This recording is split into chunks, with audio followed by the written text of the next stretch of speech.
Yochid, the individual in Jewish law, is sacred. A person is created as an individual. So the idea of an individual is critical, and as such, each of us has a unique role to play. So the idea that many of us become so-called conformists and we lose our voice is not only not necessarily, is actually defying God, just as one defies following the communal rules. So with that said, let's go back to the self-esteem question. What are the factors, the forces that define your own level of inner self-confidence? And I'm not talking about the bravado or the macho projections that we show off with. Very often the people that project as being very self-confident can be the most fearful people, and they just developed a very sophisticated way of hiding that. A lot of people with very deep shame and very deep insecurities appear very confident. A lot of ambition is driven by fear, and so on. So appearances don't really tell the real story. So what are the real factors? So let's go back to the beginning, which is our birth. Is there such a thing as a child born with low self-esteem? And the answer unequivocally is no. The entire concept of not having confidence in yourself is a man-made creation that is shaped by and projected by human beings upon other human beings. You know why? Because every human being was created in the divine image. We are a piece of God in one way or another, however you interpret that philosophically. Tselem Elokim. And as such, just as the divine is utter value, so you have something that by your birthright is absolutely yours, indispensable. So if someone was truly in touch with that so-called DNA, that spiritual code that shapes them, why would they be afraid of anything in this world? Why would they have any lack of self-esteem? You have something that no one can take away from you because no one gave it to you. God, by creating you and sending your soul to this earth, made a declaration of a vote of confidence in you and in your soul that I'm sending you to this earth as my messenger to accomplish something that only you can accomplish. Imagine a person really, really knows that, not just intellectually, not just cerebrally, in their heart. Would there be anything that should faze you? No. So children are born with that inherent and innate sense of self-esteem. However, here's the big however. God made it a little more complicated. He gave children to be protected by mortals and human beings who may not have that self-esteem any longer, who may have their own insecurities and their own low self-confidence. And they project that and will shape the child in their image. So in a sense, if you really want to really put it in very stark terms, parents often take a pure soul that has everything it needs, and instead of cultivating it and nurturing it and giving it more confidence and validating, so-called, its inner sense of self, undermine and destroy, I can't say destroy, but definitely wound that innate self-confidence. So essentially, that's really the story of life. A soul, by virtue of its nature, has everything it needs to deal with the challenges of life.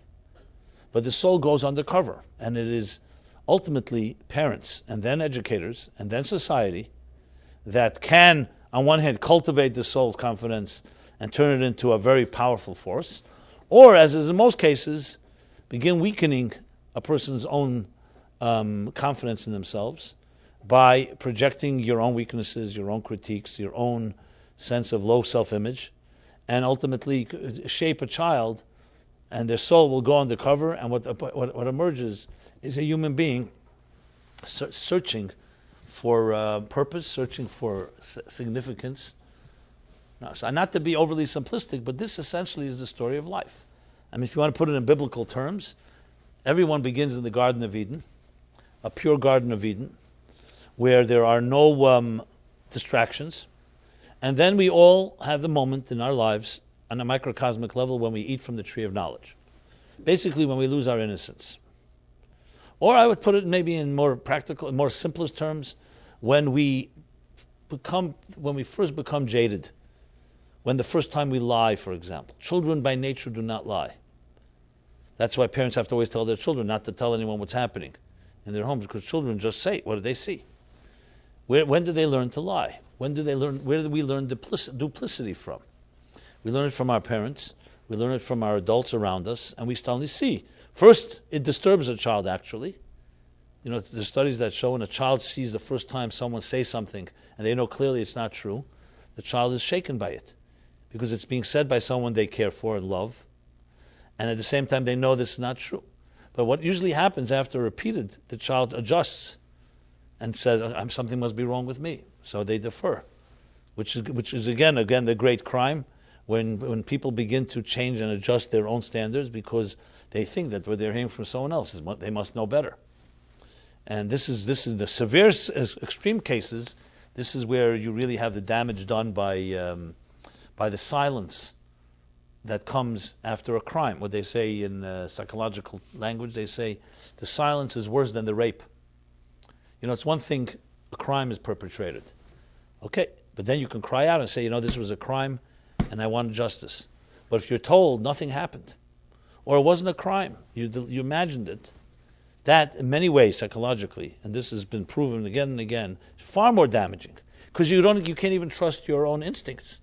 And you don't know, have I really been hurt? I've been telling by everybody that I wasn't hurt, nothing happened.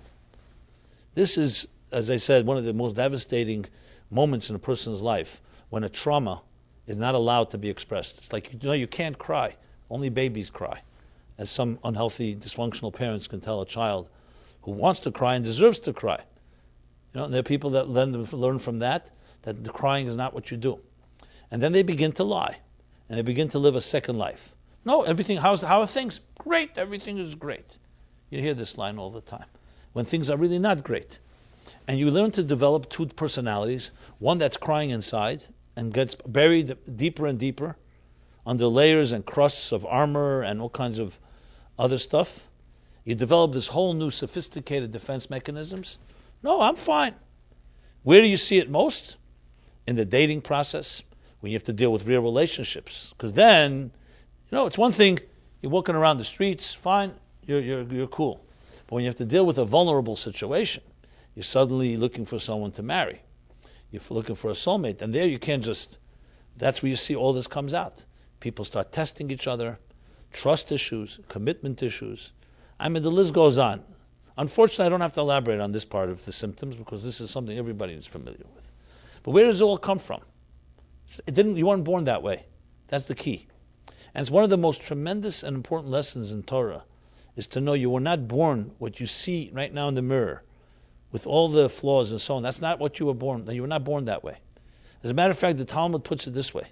In your mother's womb, you were taught the entire Torah. That's a pretty big statement if you think about it. The entire Torah. Which, rest assured, in your mother's womb, the way you were taught Torah is better than any yeshiva that you'll ever go to. And free tuition for that matter. No, you don't even have to pay for it. And after that, it's all downhill, as they say. You learn the entire Torah. And we'll get in a moment, what does that mean exactly?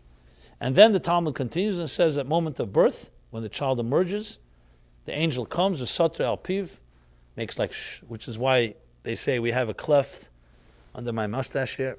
Somebody wants to demonstrate. A little cleft on our upper lip, above our upper lip. And that's like the shh.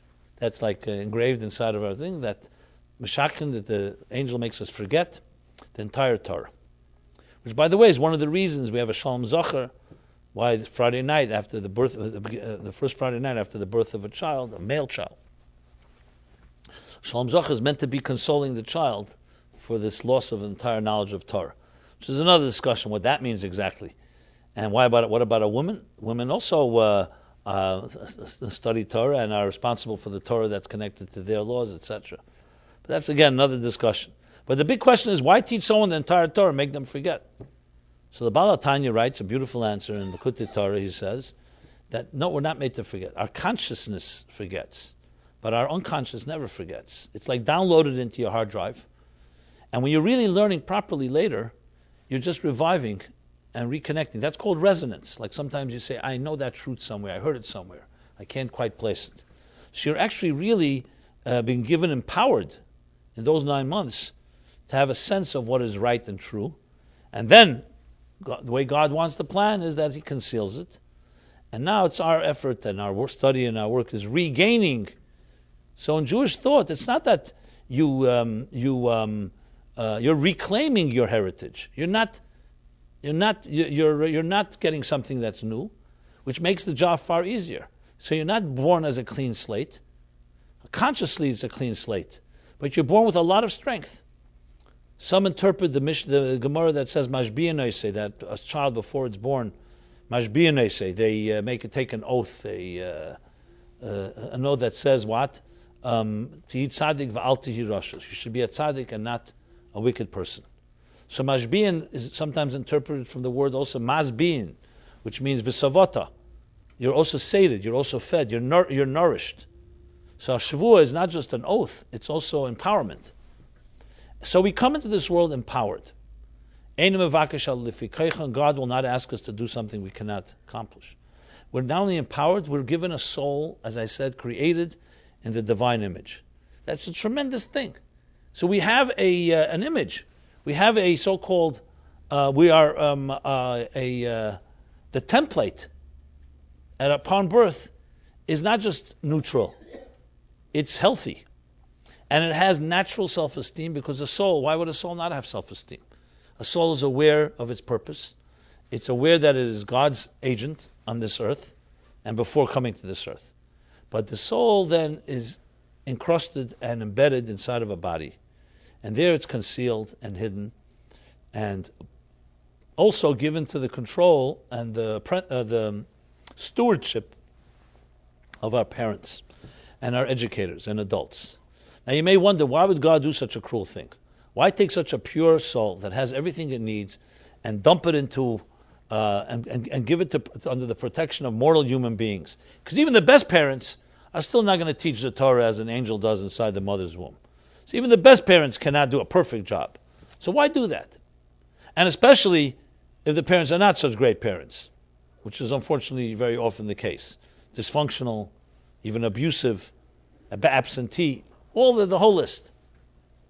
So this gets into the purpose of existence itself, why God put us in this world. The answer is because the soul in heaven doesn't have any challenges. It's the challenges in this world that can bring the best out of us. And it's a vote of confidence, actually. And God is saying, I am entrusting my world and my children to you. It's essentially what God says to new parents. And actually not even new parents, their entire life. These are not your souls, these are not your children, these are my children. But I'm entrusting them to you. We're partners. Father, mother, and God. 3 partners. And I'm entrusting my soul into a body that you gave birth to for you to protect, nurture, cultivate, and help discover, not only not undermine, but help validate and confirm its natural birthright, which is the self-esteem that every human being has by nature. That's essentially what God is saying to a parent. Now think of it this way. Imagine every parent was aware of this. And God came personally to you as a parent and said, listen, you're going to be giving birth to a child in a few months. And I'm going to tell you, this is my soul I'm giving to you to entrust. Well, this is exactly what the Torah tells us God says, except God gives us free will. So you don't hear the voice so loudly. But if you pay attention, that's exactly what it is. It's a gift. Anyone that's a parent knows that a child is a gift. It's a miracle. There's no way that human beings could create a life like that. We forget pretty quickly and we take it for granted. But the moment of birth, you show me a parent, I don't care what they call themselves, atheists, agnostic, believers, non-believers, there's no one that saw the miracle of birth, especially in the early stages, that can believe their eyes. That's suddenly out of what? Where did this thing come from, this child? So it's a gift from God, and God is saying, I'm entrusting you, but I also give you free will. You can take it and mess it up. And that's the risk. You can say God is a great risk taker, a gambler, who took a risk by creating a universe, an agnostic universe, a universe where we can easily choose to ignore these gifts and blessings and believe, hey, you know what, I'm in control, or I own, and so on. Or you can be wise and understand with humility why you're here, and that everything given to you is a blessing and a gift. And even if you do your effort, yes, you can get credit for your effort, but as they say in the Talmud, has a beautiful expression, Tivusa l'shakya, chamra l'mara, tivusa l'shakya. The wine belongs to the owner, but you say thank you to the waiter. So we're waiters, but the wine is not ours. Life is not ours. The earth is not ours. Existence is not ours. We are waiters. We're agents that either protect and cherish and help cultivate and actualize the great potential of life, or God forbid the opposite. That's our choice. So in essence, every one of us has born natural self-esteem. Think of the tragedy, the crime of parents and community and education that not only doesn't cultivate it, but actually undermines it. Now, to truth be told, not every parent knows they're doing that. They're just succumbing to their own whims or their own resorting to their own weak skills, and it becomes a vicious cycle. Look, if indeed Adam and Eve were the first human beings, and they had all the self-esteem in the world, the question is, where did it go wrong? So the Torah says, when they ate from the tree of knowledge and they became absorbed with themselves, instead of with their higher purpose and calling, that's where it started falling. Everything, the fall of man, as they say. And that from there became the dysfunctional parent. After that, parents began to project their own stuff onto their children. And here we are, thousands of years later. But not all is lost, because once we're aware of this, we can do something about it. So you may wonder, where is all this into in this week's chapter? You may think I made a mistake. I'm talking about the first chapter of Genesis. We're now in the first chapter of Exodus. But actually there's a big parallel between these first two chapters. The first chapter of Bereshis, of Genesis, and the first chapter of Shmos. Because here too, we experience a birthing, just like a Genesis. But this birthing is coming with a lot of different circumstances. If the Genesis, which is Chumash Bereshis, is the beginning of the human story in the context of a pure paradise, Gan Eden, Garden of Eden, and how human beings lose touch with their identities. Ayeka, as God says to Adam, shall soon elaborate on, where are you? So you can say the book of Shmos is the consequences of that. Because what does this story begin here? How human beings, this is the first documented, you can say documented discrimination of one nation enslaving another. So all of history where human beings have subjugated others, this is probably I would say definitely the first documented episode of an entire nation institutionally discriminating and enslaving another nation. Unfortunately, it happened many times afterwards. So there's great lessons that can be learned from this episode. What do we have? The story begins. The Egyptians, after Joseph dies, suddenly forget conveniently everything that happened. And Vayokom el Chodesh, there's a new leader in town. Two opinions, whether he was a new leader or he decided to become new and forget the favors that Joseph and his brothers and the Jewish people did for him. But either way, he feels threatened by these Jews, these foreigners. Literally the story of all anti-Semitism. You could read this, it sounds like Hitler's Mein Kampf. He became threatened by the Jews' proliferation, that soon they'll take over and they'll control it all. Haman said this, Hitler said it, all the Yamach Shemai, may their names be erased, all our enemies, one way or other, all taken straight out of this biblical story here. And they indeed figure out, they figure out all kinds of mischievous, sly, shrewd ways to enslave the people. And begins the beginning of the hardships of 210 years. I know it's all documented in one chapter, but it's a 210-year period that the Jews were enslaved. Hard labor, genocide, murder, no due process, I should say, etc., etc.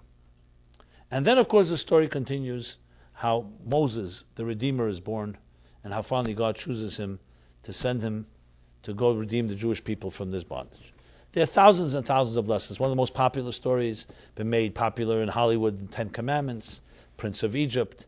Now there's a new movie out, Exodus or something, whatever it's called, another recent film. It still lives on in the annals of modern culture because they capture the essential themes of life. Human injustice to another, redemption, slavery, bondage, it's psychological lessons, historical lessons, the list goes on. I want to touch upon one or two things. Obviously, can't cover every lesson. There's so many lessons in this. But one lesson in regarding to our personal resilience and our personal self-esteem. Because here's the real question. When Adam and Eve were in the Garden of Eden, it's a big question. How did they suddenly take for granted their gifts and lose sight of God's blessing to them? They did not have challenges. I mean, there was a serpent who definitely seduced and tempted them. But there were no suffering going on. They were not in difficult situation. And yet they fell. Here, you have the opposite story. Here, human beings, many of them born into slavery. And what happens to them? So here's a good study, in going back to what I said earlier. What does suffering do to a people? And here you have the secret also to Jewish survival. There's one verse, more than one, but one particular one that really captures it. Right early in the chapter, where he says the following.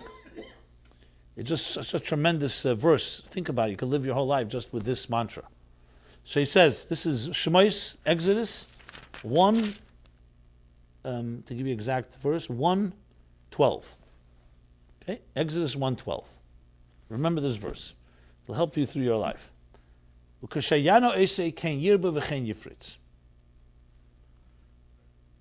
So it's talking about their affliction. And then the Torah says suddenly, but as much as they were afflicted, the Jews, in direct proportion to their affliction, they proliferated and they flourished.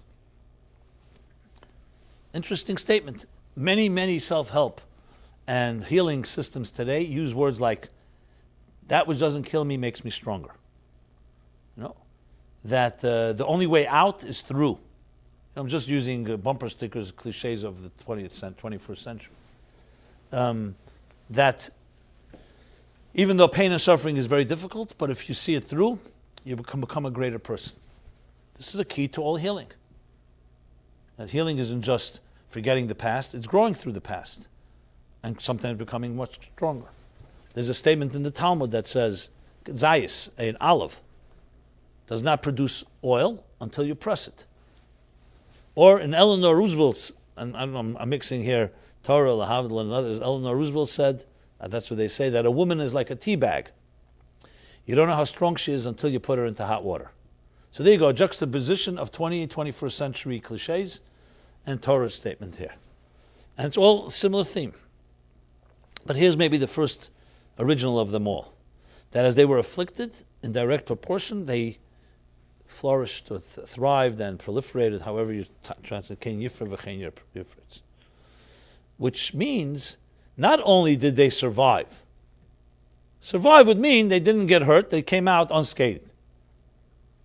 This doesn't mean unscathed, this means they became greater and stronger. That's a very powerful statement. How could they become stronger and greater through pain and suffering?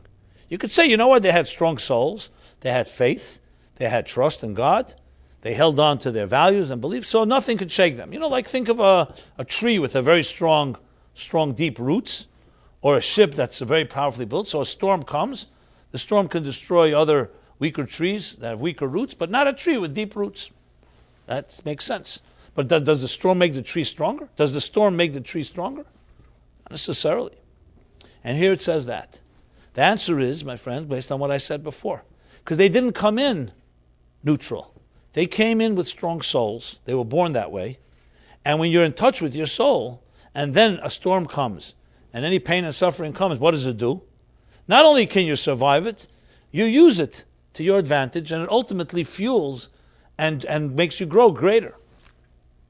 You see this sometimes in science fiction, superhero comic books or so on, these type of superheroes that are able to absorb someone's energy and make them stronger. Actually, martial arts is built very much in the Oriental martial arts, as opposed to Western fighting. Western fighting is about your punch, like boxing. Your stronger punch, stronger firepower. But then there's a whole other theory in fighting. You let the other person feed your energy, where you really learn to maneuver and use their strength against themselves. So a lot of our martial arts is based on maneuvering, as opposed to pure firepower. Let someone else use their strength. They give the example for in baseball.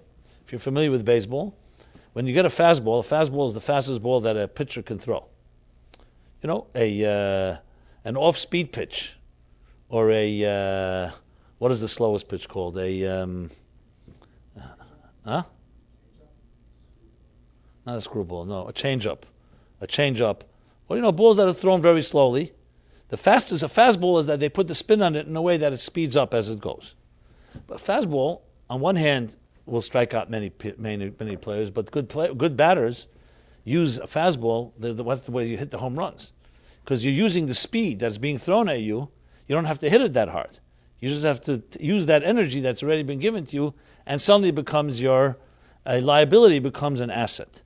This is just an example. Psychologically, this is very much true. This is the case where you see people who are very good at psychological warfare will use the fears and the insecurities of the other side against them. So you don't have to even develop your own thing. You just let the other person completely waste themselves. Or I'll give you an example. I'm not so proud of this example. It's one of my lesser proud moments. But when I was a camper in summer camp, so in our bunk, not my actual bunk, in the where we all were, the few bunks were in one building. There was one very arrogant young man who came, and he was like, really rubbed everybody the wrong way, including me. And but he was considered an excellent chess player, like a brilliant chess player. Everybody knew he had like a name. He had won some awards, whatever, some contests, some champions, some what do they call them? Not contests, some competitions. So I decided to put him in his place, which everybody, of course, would be happy to see, because he was like this very cocky, arrogant, immature guy, but he was smart. So first I psyched him out that I'm like a grandmaster in chess, which I know how to play decently, but I can't say I'm definitely not as good as him, that I can tell you. But I started working on him. I remember by lunch I said to him, "You know how to play chess? Have you ever really played a good player?" And I started this whole psych job. After a few days, he was furious at me. He said to me, "Okay, let's play." And he was convinced at that point that I must be who knows what, because I had let him on to think that. So he thought I was the best player that so on. So you had to see. I won him in like maybe 20 moves. Not because at all, because he thought every move I made was brilliant. When actually I was making moves that didn't make any sense, frankly. But he was like overthinking, because he was convinced that I'm better than him. I convinced him I was better than him. So when he was playing, I made a move, and he's like I said, he never saw that move before, and it was a stupid move. I could have been, beaten very quickly. But he read into it all kinds of theories. In chess, he started thinking through the whole thing. And by the time, he made so many mistakes that it was easy for me to win. So here's a perfect example. I used his own so-called overconfidence, and by deceiving him. As I said, it's not one of my prouder moments. I don't do this regularly, but I did it then. Everybody cheered me on, of course. He was put in his place. He was humiliated, especially because the fact I was actually he was a better player than me. So this is called psychological warfare. You're like negotiations. You come into a negotiation, you have very few cards, but the other party thinks that you have all the cards in your hand. My point that I'm saying is that you could, if you are a healthy person and you have inner strength, you could use someone else's strength, and even if they are your enemy, they can suddenly become. You can use the energy to your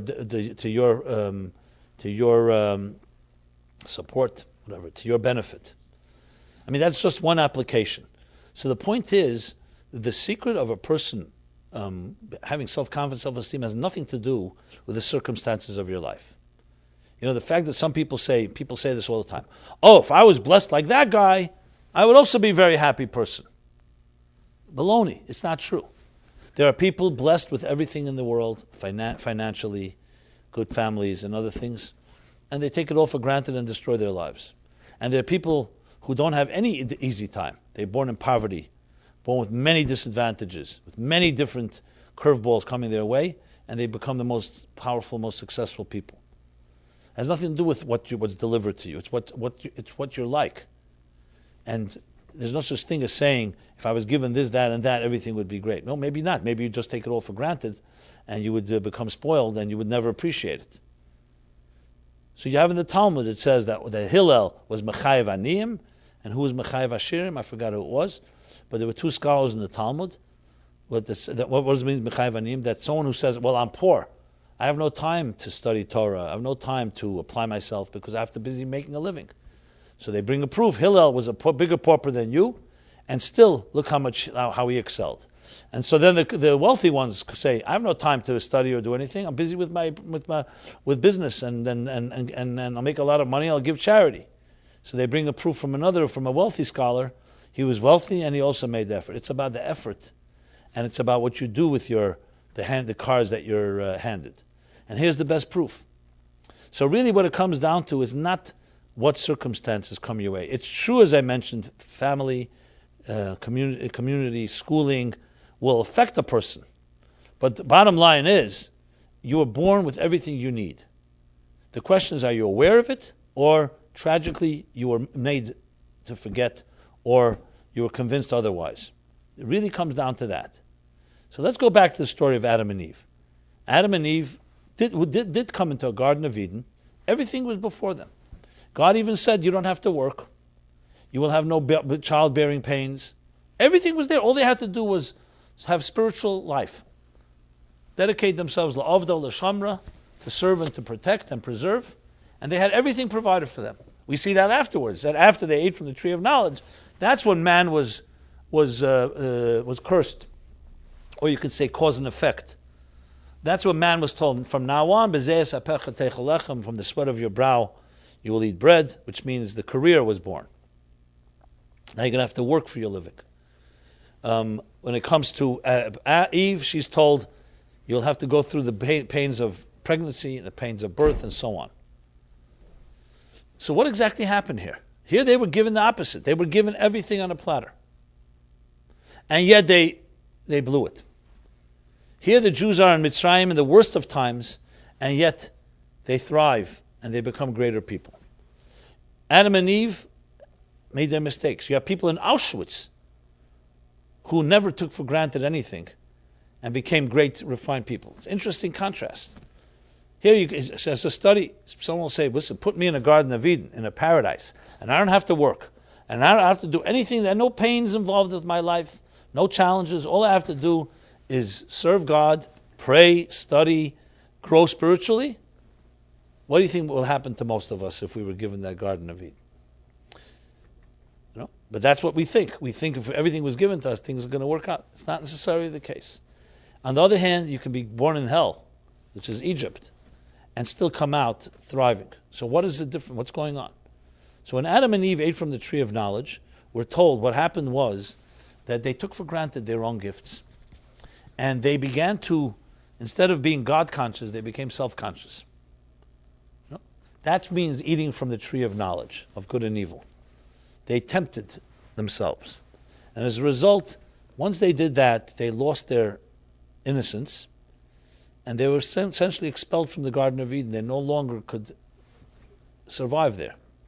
But then there's the interesting story, and that really captures it. God comes into the Garden of Eden, the Torah says, and he looks for Adam, and Adam is hiding from God because he's ashamed of what he did. So God says, Ayeka, Adam, where are you? So of course the big question is asked, what do you mean God is asking where? God doesn't know where he is? So the Baal HaTanya, the Alter Rebbe, answers a beautiful answer. It's actually an answer that he gave in prison. Talk about difficult situations. The Alter Rebbe, Reb Shneur Zalman of Liadi, was arrested for all kinds of trumped-up charges of counter-revolutionary activity against Mother Russia. And once the ministers and the people saw who he was, they realized this was a very pious, refined man, and they saw a major scholar and philosopher. So they came to take advantage. The ministers came to talk to him in intellectual stuff. So here's a Rebbe, a great soul, a tzaddik in a prison, in a czarist prison, having conversations with these ministers. So one minister came to see him and said to him, tell me, how do you interpret the biblical verse that God came to Adam and said, where are you? God didn't know where he was. So the Alter Rebbe gave him the classical answer, which is in Rashi, the commentary. And the minister was an educated man, so he says to the Rebbe, he says, Rebbe, Rashi's commentary I also know. I want to hear your answer. So the story goes that the Alter Rebbe, who was a tall man, formidable, stood up in full height and looked at the minister in his eyes and said the following words. He said, this is a question that God asks, not just Adam, Adam, every man and woman on earth. God asked them, where are you? I don't recognize you. What have you done with your life? I've given you gifts, given you blessings. Are you accomplishing the calling for which you were created? And then the Alter Rebbe said, so God says to the man, you're 73 years old. What have you done with your life? I've sent you here to this world. I don't recognize you. Where are you? Where do you stand? The minister was 73 years old. So they say that he was fainted when he heard that, because the Alter Rebbe said it with such piercing statement. So sometimes you're sitting near someone, and you ask them, and they space out, and you say, "Where are you?" Of course you know where they are. They're sitting right there, but they're present. They're not with you. You don't feel that you recognize them. They're like they wandered away somewhere. Their mind, their heart, their spirit. So the Ayeka tells you the story that Adam and Eve wandered away from their calling. And when you wander away from your calling, God asks, "Where are you? I don't recognize you. I sent you as a child as a pure child into a world with all the self-esteem, with all the self-good image that you deserve. And what's happened to you? Now you become another person. You become a product, a victim, shaped by other forces, and you're no longer the person I sent. You are the same person, but I don't see it. It's not obvious." And the rest of our lives is trying to reclaim and reconnect, revisit that essential place. There are thinkers that say that a person's life is essentially trying to get back their youth, their innocence of youth within the world in which they live. The problem is that once we cross over, it's very hard, because now we have new perceptions. If someone asks you, "What's your self-perception?" If you're very honest, you'll say, "Well, it's not such a positive self-perception," or "It is a positive one." So it's very hard to tell you if someone really does not have a good self-image, or suffers from low self-esteem. For me to come and tell you, something, you really have a lot of self-esteem. It's meaningless words. I don't feel it. So it's very nice of you to tell me that. That is why studying Hasidic thought and studying about the soul and studying about these stories helps us, because it'll have an effect on you once it resonates. When you're able to understand the language of the soul, of your own soul, and then you will recognize, yes, I do have qualities that I've maybe long ignored or long ago forgotten and not aware of. So the question is, how do you awaken that side of you that's always there, that for some reason may have gone undercover, has become dormant, has become somewhat distorted. So it's really, how do you reconnect to that place? So there are ways. Interestingly and sadly, sometimes it's through suffering.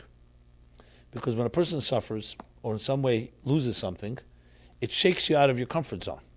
When you're in your comfort zone, so obviously whatever perception you have of yourself is the dominant one.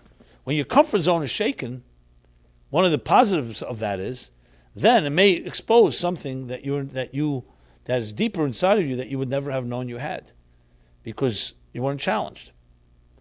Now again, I'm not justifying suffering, and I'm not justifying pain. No one should ever know of it. But after the fact, and everyone knows in life, we will have certain pains, and we will have certain suffering, and everyone will lose something. So you can look at loss as a validation of your own low self-esteem. Hey, you see, I really don't deserve anything. I'm really worthless, and that's why I don't have anything. That's why I lost. Or you can see a loss as a wake-up call and saying, one second, maybe my perception of myself is wrong. So here's the strange twist. Usually you think of someone that's arrogant as someone has an inflated sense of self. But arrogance also takes on the shape of self-hate, hating yourself. So like, you have sometimes conversations, you tell someone, I think you're a very valuable person. They'll say, no, I'm worthless. People abandon me. I can't find anyone that will love me. People, etc., etc. And you have this argument. And I say, no, I think you're very valuable. And the person says, no, absolutely not. And then ultimately you really want to show is that you're so arrogant. Sometimes arrogance takes the shape of overconfidence. And sometimes it takes the shape that you're convinced that you're worthless. Who are you to think you're worthless? The joke that the rabbi on Yom Kippur is banging his chest and says, I'm nobody, I'm nobody, I'm nobody. So the Gabbai, the second in command, is also banging his chest and says, I'm nobody, nobody. So some simple Jew walks in and also starts banging his chest and says, I'm nobody, nobody. So the Gabbai looks at the rabbi and says, look who thinks he's nobody. You got to be somebody to be nobody. That's called, the point I'm making here is that sometimes arrogance implodes and it takes on the shape of, I know that I'm worthless. But what do you mean, I know? How are you so convinced? Well, since when are you the final authority on whether you're valuable or not? God said, I gave you a vote of confidence and put you on this earth. What right do you have to challenge that? Who are you? You know more about yourself than God does. Which, by the way, is one of the reasons that suicide and self-mutilation or anything that's self-destructive is actually forbidden in the Torah. There's a very interesting Radbaz that says, why are you not allowed to hurt yourself? It's one thing, you're not allowed to hurt somebody else. But it's your body. No one's getting hurt if you hurt yourself. Why is that a crime? And the answer is, he says, because it's nechasav shel HaKadosh Baruch Hu. Your body is God's property. Imagine someone giving you a piece of property, a gift, and you decide, you know what, I'm going to cut off a half of it and give it back to the owner. That's not appropriate. It's not yours to give. Your life is not yours. Your life was given to you as a pekod, as a how do you say pekod? How do you say pekod? As a something to watch over. Is there a word for pekod in English? I'm talking to the Baki B'Shaz back there. Not Baki in English, I understand. Pekod. Pekod means when you give something to watch someone, it's not yours. You're not giving him as a gift. You're giving to him as it's not on loan, there's a word for it. Collateral, maybe. Sometimes it's collateral. But point being is that it's given for us to protect, not suddenly that it becomes ours. Life is not that way. Your body's not that way. Your soul is not that way. So when the Torah says, protect your health, it's not just for you to be healthy, because God gave you life. You're cherishing the sanctity of God's life, not just your own. Which is also an interesting take on it all. So the bottom line is this. Self-esteem is rooted in the soul, which is in turn rooted in the divine. And that's the real root of it all. Parents and educators and those that affect us can either confirm and validate it, nurture it. And if they nurture it, then the self-esteem comes alive. Or through their own projections and their own weaknesses and their own insecurities, can help undermine it. And then what happens is your self-esteem, like your soul, goes undercover, and the rest of your life, you're busy working on those tools, the distorted tools that you have now developed as a result of those that have shaped you. I know, it sounds pretty sad. But the good news is that it's never too late. There's no such thing as you losing your soul. You never lose your soul. The question is it like a pilot flame that remains very quiet but burning? Or is it being fanned into your consciousness? So it's a matter of getting our conscious selves connecting to our unconscious souls in that situation. So that's a way of learning how to reconnect. Now, here's the interesting thing.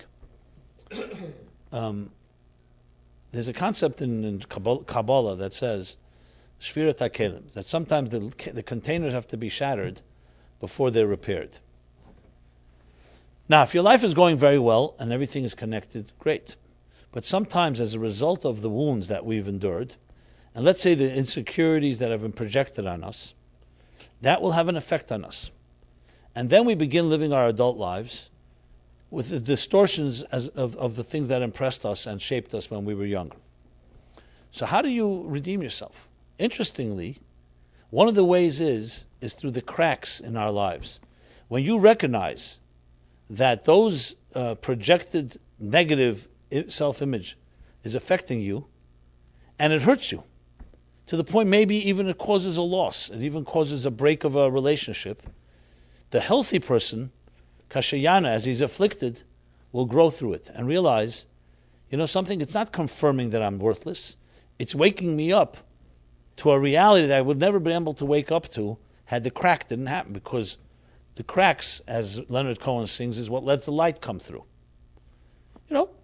You see this very often. They say functional addicts are far worse than dysfunctional ones. Functional addict means someone who's addicted to gambling, to sex, to drugs, to alcohol, whatever, but they've learned how to function. They hold a job, they can even masquerade whatever they're doing, everything seems fine. Why is that worse? Because that person is in complete denial and has created a false reality. Whereas a dysfunctional addict at least knows that my life is falling apart. So I'm not wishing upon anyone in life falling apart, but sometimes the only thing that shakes you out of a dysfunctional and insecure and fears in your life is something shaking you up that opens up a new opportunity. And here's where you have the two options. When something happens that shakes your life up, you could either use it for the worst and just say, look, it confirms how worthless I am. Or you could say, maybe there's a new way to look at things, because now I've been, the job I had or the past life I had has been now taken away from me. Now maybe I can find a new way to look at things. And that's where you have the second chance. The second chance to get beyond the so-called projected personality that you developed as a result of what you were shaped by, and connect to the real you that's been undercover for so long. Any really good therapy and any real good healing, it does not bring you anything. They say healers don't heal you. They get the obstacles out of the way that you can heal yourself. The healing power of the body, every doctor will tell you, is not a medical feat. The body has natural healing properties and powers. However, an infection or a weakened state or some other forces that may not allow that healing power to take hold. That's why doctors, what they have to do is stop the bleeding or mend a broken limb, but they don't fix it. Once they mend it, then they put it back in place. Then it takes a few weeks or months or whatever for it to grow back or to heal. Real healing is a natural property that belongs, it's an inherent birthright that each of us has. Doctors can facilitate it by creating an environment. It's like think about, vegetation that grows naturally from the ground. No gardener and no person can create vegetation. What you can do is weed the garden, nourish it, feed it with the right, water it, and allow the natural growth process to take place. No medicine can make a person grow. When a fetus, when conception takes place, and a cell suddenly begins to multiply, this is a natural process. However, if there's a bacteria or infection or something, you have to get rid of that to allow the natural growth to continue. And our growth through our years is very natural. No one can make you a 3-year-old into a 10-year-old with any technology in the world. And I hope they'll never develop such a technology, frankly. Because this is a process. What you could have is impediments that need to be eliminated or at least kept controlled, tamed, like you cut away the weeds so the flowers can grow. The same is when you're conveying truth to people. No one can give you truth. Truth is you own truth. When I say you, I don't mean you. We all own truth. No one owns it. What you can do is help someone can help you get rid of the falsities and the deceptions and the lies in order to expose the truth that will emerge. So like an education, what's really a good education? It's not training you to do something, it's untraining you from bad methods and bad techniques, so then your natural mind can work properly or your natural heart can feel properly. Love is not taught. Everyone has love in their heart. Children have it naturally. What happens is love gets distorted because what we observe, how other people around us love, our parents and so on, so that says, that's what love is? So that teaches you a love that may not really be a healthy form of love. So you have to learn how to unlearn that and re-access the unnatural love that comes within you. When the Jews were in Egypt, they were challenged in this way. And that's what happened. Their affliction brought out the best in them. It doesn't mean it was easy. It doesn't mean there weren't casualties. There was plenty of problems. But at the end of the day, like I said, put into hot water, that's when you see the power of the tea bag. That's when you see the power of the human being. We should never have to be put into hot water. We should not be challenged in this way. But we should always know that comfort zones are our greatest enemy. Because comfort zones convince us that everything is fine. I'm comfortable. Now, we will do everything to stay comfortable. That's the definition of a comfort zone. You want to be comfortable. Why should you not want to be? That's why sometimes it's a gift when someone pushes you out of your comfort zone. It should always be done in a healthy way. We shouldn't be disrupted in a rude awakening way, which is through pain or suffering. It could be done through good friends that know how to kick you in the pants in a loving way. But it's the challenges that will bring the best out of a human being, always. And that's ultimately why God did send us down to this earth, is the challenges of this agnostic world, of this hostile world, that conceals everything that's true. Conceals. Doesn't mean it's not there, it just means it's buried. And the challenge is, can you overcome it? One of the most beautiful concepts in Kabbalistic Hasidic thought is, and it's really Jewish thought, Torah thought, is that You come to this world, it's called Alma de Shikra. It's called a world that lies, a deceptive, lying world, a duplicitous world. And your mission is to not buy into the lie, to discover the inner truth that is embedded in existence. And that inner truth is Emesh Hashem, like the truth of the divine, the truth of the energy that makes everything tick. But we will be seduced, and we will be tempted, and we'll be distracted by everything.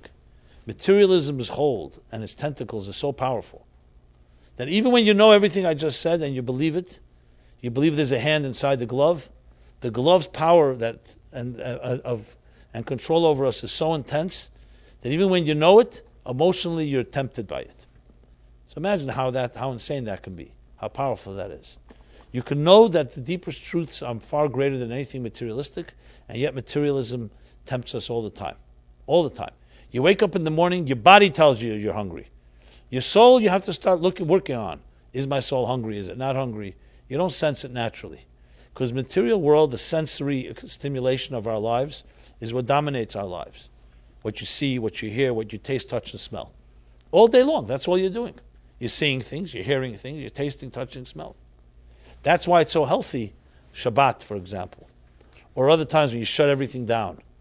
Why don't you look inside yourself? Maybe you get beyond the world of senses. When you go there, you enter the world of the soul. And when you enter the world of the soul, you enter the world of self-confidence. Because the outside world, materialism, by definition, Oyev Kesef, Lo Yizbe Kesef. Or as the Talmud says it more graphically about sexuality, the more you feed it, the hungrier it gets.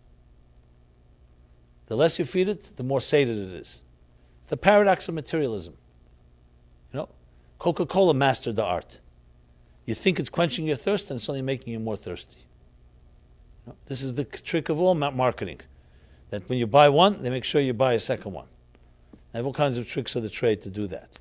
Spirituality works the other way around because it's true. And because of its truth, it doesn't need to sell you another one.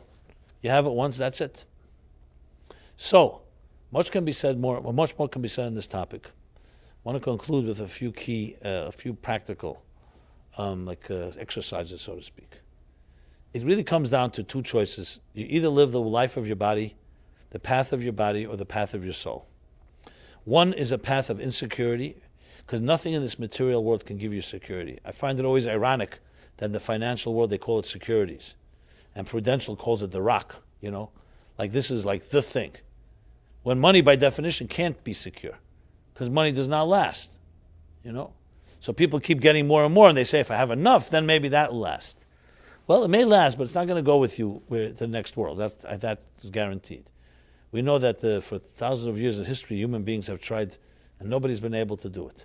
There are people who are buried with cash, with checks, with credit cards, and it helped them nothing. It deteriorated just as they did. Because this mortal world is mortal.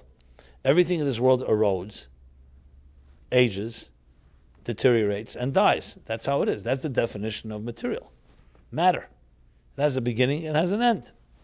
Spirit, by definition, does not have a beginning, does not have an end. It's a soulful thing. So that's where real security comes from. It's a mathematical equation. You don't even need to have faith for this. Because something that is mortal, how could something that's insecure give you security? It would be like saying, okay, I'm going to build a foundation of my building on the same materials that I'm made of. I think Einstein and other thinkers put it this way. You cannot repair a system from within the system. Because the system is part of the problem. Just like subjective people can't find objective solutions. So you need something from outside the system. In the words of Torah, it means connect to something that's beyond mortal, the immortal.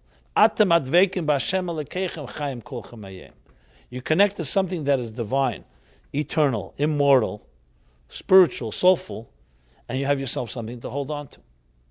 So really, in truth, I can tell you right now, even though it's a pretty strong statement, this material world cannot give anybody confidence and self-esteem. It does everything to undermine it. In addition to our parents and the world in which we and the influences around us, just the material world by definition. How could something that's dying give you real security? Fine, it's true. It's not dying today. It'll take a little time. There's a very fascinating law in Jewish law. It's called Mayim Chaim. Living waters. What's Mayim Chaim? So in Jewish law, it goes like this, that when there's certain spiritual impurities, you purify through water. Not because water is like a bath or a shower, because water has spiritual me'adas atar. It's like knowledge, it has a certain purification power. Okay. Think of it like this. Think of knowledge is a purifier over ignorance. So spiritual ignorance would be the root of every spiritual disease. So what's the antidote? Spiritual knowledge. Awareness. Awareness is half the cure. Okay. Now, going into a mikveh. Mikveh is a body of what's called a ritual bath. So mikveh is made of memso, it's 40 cubits of usually rainwater. So if you go to a mikveh before Yom Kippur, or some people go every day, or for Shabbos, a mikveh. There's women's mikveh, there's men's mikveh, there's a mikveh. A mikveh is still water. But it's rainwater that was collected, and it's feeding this mikveh. The mikveh, as it stands, is still water. It's not connected to anything. So that's satisfactory, the Torah says, for certain impurities. But there's some impurities like tumas mes, or other tumas, which are touching something related to the death, or more severe, we'll call it spiritual bacteria, where you need to have what's called mayim chayim. What's mayim chayim? Spring water. It has to be connected to a live source. For example, the mikveh of the Arizal in Tzfat is a mayim chayim. It's a live spring water. It's usually very cold. I mean, you can heat it technically, but it's because it's live. It's connected to a spring that's underwater, like a well, a live wellspring. That's called mayim chayim. Now, here's the interesting. The Torah, the Talmud is always very intricate laws. So here's a question that's asked: what defines mayim chayim? What about a spring that dries up? Let's say you see a spring. Can you consider it to be live water? So the Talmud says, the Mishnah says, I believe in Masechta Tful Yom, Keli maybe, Sovim maybe. Anyway, it says in the Mishnah says that a spring that dries up after 7 years is not considered alive. So in other words, you have to wait. If you see a spring, you have to wait 7 years, and then it's considered to be that it's going to run forever. Why 7? Because 7 in Jewish law is a cycle of time, like a week, 7 week, sabbatical, etc. Which means, essentially, think of the logic here. That means someone will say, 1 second, right now it's a live spring. What do I care if it's going to dry up tomorrow, or a year from now, or 5 years from now? So the answer is because if it's drying up tomorrow, it means it's already drying up today. It's just a matter of time. Or the words of the Rabbeinu Bachai, he says, a child from birth begins to die. Masculine is beginning to age. Now, of course, a newborn child or even a 10-year-old child, you're not going to see any aging. You're only seeing them blossoming. But let's be honest, you can't be 100 if you didn't wear 10. Right? So the aging process begins as soon as you're born, because that's the nature of it, except it's not recognizable. The wrinkles and the other effects of age, which we won't go into graphic detail for those that are young in this room, are not visible. But that you can't say they're not happening.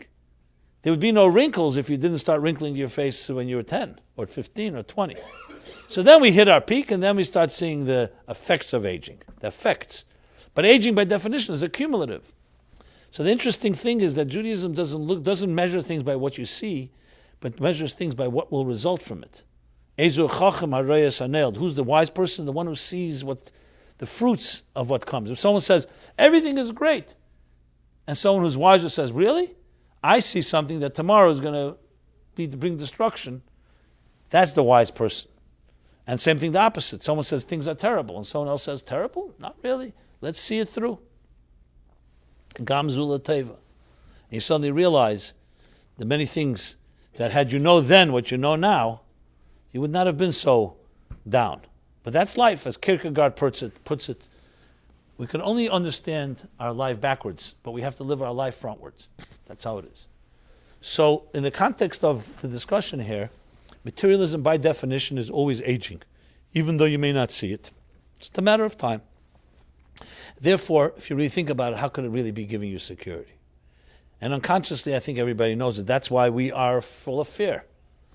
To conclude with the story with the previous Lubavitcher Rebbe, which always, in my mind, captures this so well, when the gun was pointed to his head by the Soviets, the Bolsheviks, by the Jewish communists, who were the worst anti-Semites. And they said to him in Yiddish, this gun has changed many people's mind. They were trying to get him to cooperate. And he answered unbelievable answer. He looked at the guy in his eyes and said, this toy, tzatzke, that's what he called it. This tzatzke could frighten someone that has one world and many gods, but not someone who has one God and many worlds. That's the story. It's like investments, diversification. You have one world, the material world, so of course a gun is going to frighten you, because it's all over after that.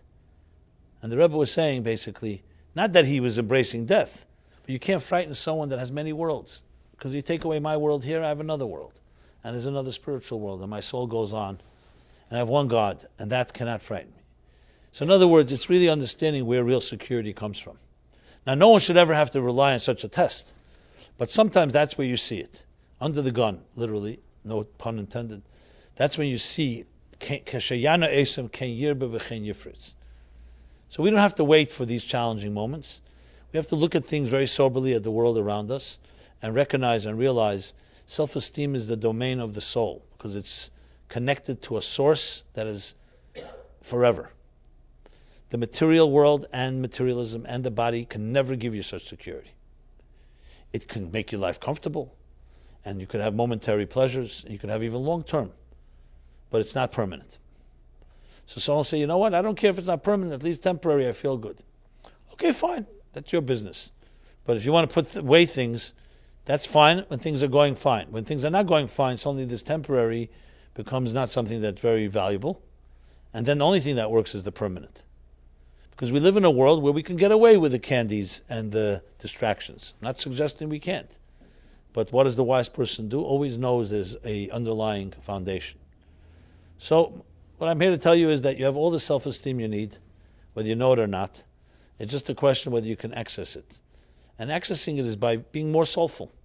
Simply doing things that are not materialistic. And that is, whether it's a Shabbat, where you focus on the soul, whether it's studying, whether it's going to a class, whether it's being charitable and giving instead of taking. Taking is a very materialistic thing. Giving is a very spiritual thing. Secure people like to give. Insecure people are busy taking, because they're always looking to hoard, to find security blankets. They're looking for another teddy bear to nurture themselves. Very secure people, by all means, I have much to give. They don't feel lessened by giving. A weak person feels lessened. If I give you, I'll have less. But that's the rule of the material world. The rule of the spiritual world is ner madlik min ner. A flame lights another flame. It doesn't get weaker, it gets stronger. Because now there are more flames in the world. More light. And flames join together. So, maybe this is an epiphany that you discovered tonight, that you have all the self-esteem. Don't get arrogant about it, obviously. But you have all the tools you need. You have to find people that support that. People who believe in you. The worst thing is to have friends, quote unquote, or colleagues that always telling you that you can't do this, you can't do that. Another reminder that how weak you are or how delusional you are. You need people who are friends who support, who will tell you, you know what, dream, because it's great to dream. Dare yourself to do something greater. Challenge yourself. Go out of your comfort zone. Do something beyond what you've done till now. That's the people you want around in your life. And people, we tend to be able to, we can give each other such strength. And when you get more of it, you become more and more, confidence breeds confidence. And insecurity breeds insecurity. I want to end on the other note. Confidence breeds confidence. We should end the Saima B'Tov on the positive side. So, everyone should have a very confident, secure, and life and week. And if you need another dose of this, I'll be back Wednesday to continue this theme. And meanwhile, you could always watch it on video. It's recorded, etc. Be in touch with us. We have all kinds of different things happening. I'm starting to do a lot more videos lately, and more. Stay tuned. Stay warm. But I think if you leave this room tonight with a inner confidence, you'll feel warm even in the chill out there. Just keep your coat on just in case, but but it also helps to have warmth coming from within and the soul and the spirit. And so until next Wednesday, again, the class was dedicated by these screensavers. They make me laugh. Okay. You're feeling my dedicated in honor of Chaim, Sarah, Hillel, Isaac, and Simon Caputo. Philip, I believe, is giving his class this week. And if you haven't given us your email, please do so. And as well as if you'd like us to honor or dedicate a class or any of your significant dates, a birthday, an anniversary, or a yahrzeit or something, memory of a loved one, or in honor of one, please be in touch with us. We'd be happy to do that as well. And again, thank you so much. Everyone be well. Stop the other one too, yeah. So was it bad throughout? Doesn't mean necessarily